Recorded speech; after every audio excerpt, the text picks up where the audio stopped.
sadaka ya shukrani anatoa 50,000 zote. Ndio nilichoka, nikasema sisi hatumwabudu Mungu. Alafu huyu mtu kwenye maisha yetu haya tunamuita Freemason.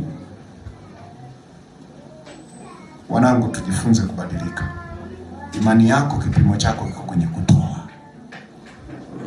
Sema amina. Umenielewa eh? Kipimo cha imani yako kiko kwenye kutoa, na sio kwenye kuomba tu, na sio kwenye kuhubiri tu. Waombaji wasiojua kutoa ni masikini hatari. Umenisikia eh? Muombaji asiyejua kutoa ni maskini sana. Na huwa anashangaa, kwa nini niko maskini?